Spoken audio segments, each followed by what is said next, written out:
Hello everybody, I am Omid Fatemi and I am here with you about padding elements. This is the topic 2 of the lesson 9, part of the Web Fundamental course.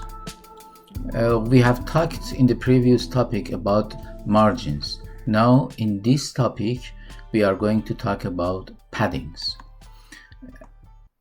Padding is used to add extra space, like what we have told about margins. Margins and paddings are going to add extra space to the element, but padding is going to add space inside the rectangular area of an element. However, in margins, the space have been added to the outside of the elements. Padding assumes the same style as the content, like background color. When we are using padding, we have to be careful about the size. For example, if this is the element that we are going to add padding to it, it has a size. It doesn't mean that if you add padding to that, then the size of the element decreases, so the total size would remain the same. No, the padding adds to the width and height of the entire box. And also borders. Borders, if we have borders and they are added to the element, again, the total size would increase. So this is the thing that we are going to discuss more in detail in lesson 10. Padding, like margins, have different properties. Padding top, it is for the top. Again, we have the same style as treble. Top, right, button, and left. Padding top, padding right, padding button, and padding left. Padding property, if it's used alone, then it will set all of the padding. And like as we talked in the margin, there are shorthand scenario here. You can put 2 numbers and also 3 numbers and 1 number and so on. And unit of measurements, again, the same. Percentage, auto, pixels, points, ems. For example, if you put padding left, colon 10 pixel, semicolon, so it means that we are only setting the left padding. And when we put padding right, then it means that we are only adding right padding. If we use padding 12 pixel and 8 pixel, then it means that the first number is for top and button, and the second one, which is 8 pixel, is for the right and left. If we use 3 numbers, again the same as before. The first one is for top, the second one is for the right and left, and the third one is for the button. Let's look at an example.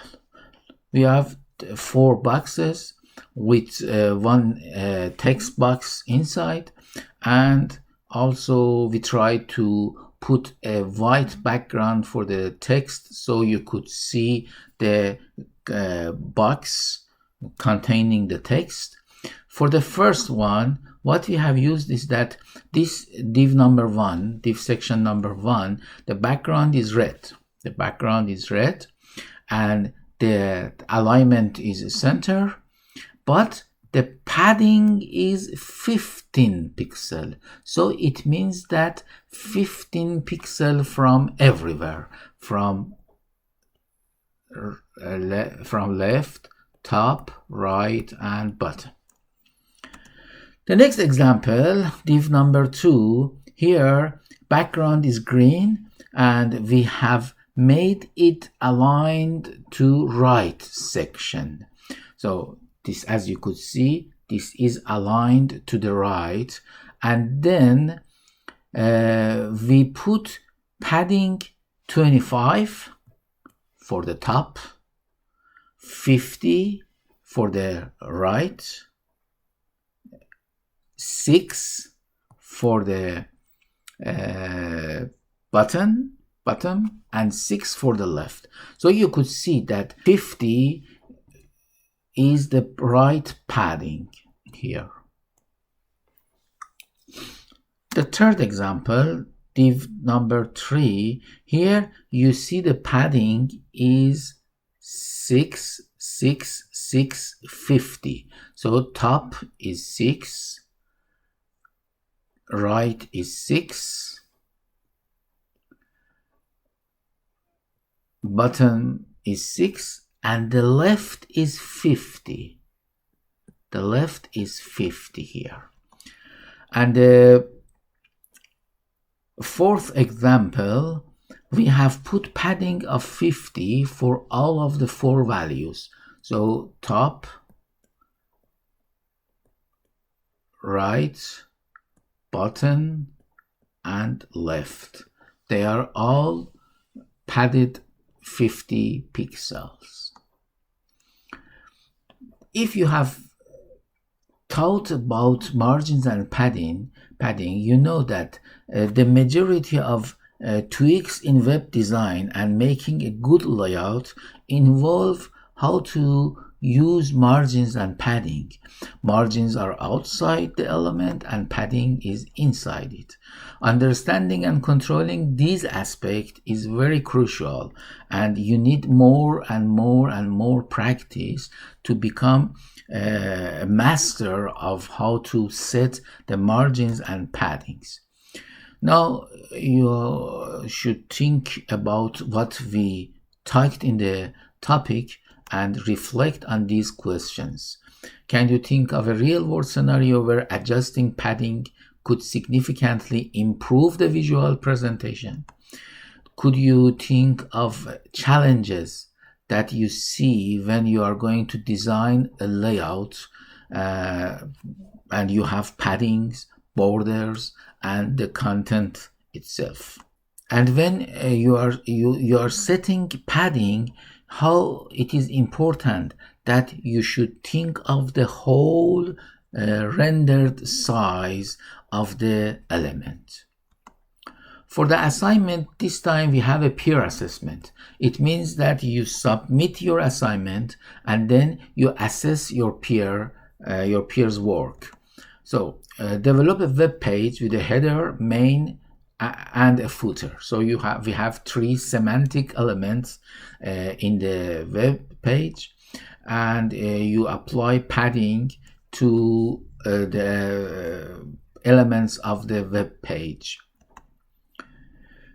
Implement media queries to adjust padding. So you would think of how your design looks better in different screen sizes, and then provide a brief explanation of how the responsive design enhances the user experience for looking at the web page.